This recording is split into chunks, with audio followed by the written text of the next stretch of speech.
Remember the phrase from the Me Too movement, believe women? It's a powerful phrase because for so long, the opposite was actually true. Women who alleged sexual assault or harassment were not believed. Me Too shifted that narrative. Just last year, New York Governor Andrew Cuomo resigned after multiple women accused him of sexual misconduct because many people believe the women. But now the Johnny Depp and Amber Heard defamation trial is raising the question of how much has really changed. Depp is suing his ex-wife, Heard, over an opinion piece in which she describes surviving sexual violence without mentioning the actor by name. She countersued, and the jury is considering both lawsuits. But in this case of allegations against a man, as Michelle Goldberg writes in the New York Times, there has been a, quote, explosion of hatred and derision toward the woman. Goldberg adds that, quote, there seems to be a broader misogynist frenzy at work, one characteristic of the deeply reactionary moment we're living through. Michelle Goldberg joins us now. She's an op-ed columnist for the New York Times. So, Michelle, I loved your piece. So many important points. Thank you. What do you mean that there is a misogynistic frenzy at work which reflects the reactionary time we're living through? I would say, first of all, if you really dive into the evidence of this case, and we can't know for sure what happened, there is an element of he said, she said, but there are also some facts that have come to light. This was already litigated in a British courtroom. Johnny Depp sued a British paper for libel after it called him a wife beater. It's much easier to sue for libel in England, but because the burden of proof is on the defense. But a court evaluated these charges very carefully, and I suggest people read the British documents from that case, and came to the conclusion that what the paper said was substantially true. So point by point, you could go through all the evidence, but either this was a case of what one expert called mutual abuse, or Amber Heard was the primary victim. There's sort of no other gloss on the facts of this case. But the mockery of Heard, the humiliation of Heard, that has gone from TikTok, where you have all kinds of people, including celebrities, performing reenactments of her court testimony, to Saturday Night Live, mocking one of the most degrading allegations against her.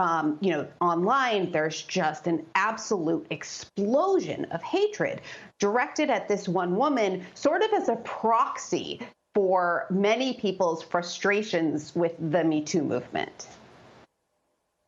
I actually want to drill down on what you just said there, using this particular case as a proxy, because if you go into the facts of this, it's actually not as murky as the internet would make you believe it is, because as you said, on TikTok and also trending almost every day, there's some sort of pro Johnny Depp hashtag that is trending on Twitter and online.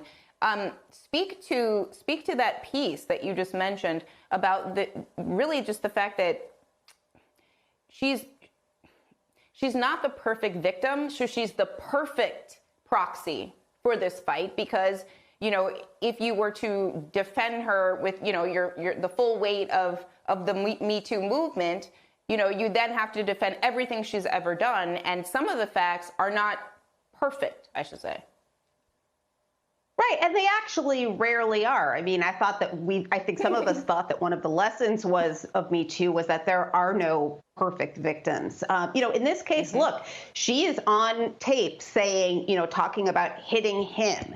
She, sort of mocks and belittles him. There's some question about she promised to donate the proceeds from her divorce settlement to charity. She donated a lot of it. There's some question about the rest of it. She says, I think defensively, that she halted the donations when he sued her for $50 million. But nevertheless, there's things that are on the record that at least show that she was, either retaliating or in some instances was picking a fight with him. I think there's also a lot of evidence that he was abusive towards her. But, for men's rights groups, especially, who've been saying that men are often the victim of domestic violence, and men can be the victims of domestic violence. But I think in this case, it just defies logic when you look at who has the power in this relationship.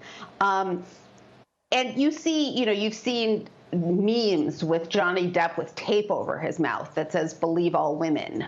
Believe all women was never the slogan. It was believe women as a rule, not that there are no women who lie. But yeah, she's become, I mean, it's almost like a sort of medieval anti-witch frenzy. No, it's really, it's disturbing actually to watch in real time. And I'm so grateful for this piece because I want to talk about what's happening in real time. You mentioned the fact that there's a power dynamic. One of the details that people are just skipping over, and I'm not sure why, Johnny Depp has a bodyguard. Johnny Depp has security that testified at this particular trial about violence committed against Johnny Depp by Amber. So, I mean, I don't have a bodyguard. Do you, Michelle? So talk about the fact that there are details in terms of just the power dynamic at play. If you're talking about a famous millionaire actor who has a bodyguard, Amber, from her perspective, how much in danger is Johnny really if he has a giant bodyguard here with us? Well, I think the issue is less that, he has a bodyguard who's going to protect him in his own home, and more that he has people who are whose careers are dependent on him, who are willing to testify on his behalf. So for example, his assistant, at one point after one alleged altercation, his assistant texted Amber, and I might be getting the word slightly wrong, but something to the effect of, when he heard that he kicked you, he cried, it's disgusting, something like that. And then that assistant later said, oh, well, I was just using her words. He didn't actually really kick her. But you have, I think the audience can decide whether or not they feel like that's a plausible explanation for a text like that. But there are just a lot of people with a lot of money riding on the Johnny Depp's reputation. And then meanwhile, there's a recording in which he just curses at her for speaking in a way that's quote unquote authoritative. So this is not somebody who was being bullied by this woman on a regular basis, right? I mean, you hear him, you see him storming around the house while she tries to placate him in this one video. This isn't someone who's afraid of standing up to his much younger, smaller, poorer wife. The other thing I should mention is that, intimate partner violence is happening not just with famous people, but with people in your life that you know. And the way that you're responding and acting and commenting on this high-profile trial, all the survivors in your family, in your life, they're deciding in this moment whether or not they're going to talk to you about what's happened to them. And it makes me sad because a lot of people are not showing their best selves right now. Michelle Goldberg, thank you so much for this discussion. It's really important. Thank you for the piece and for being here. Please stay safe.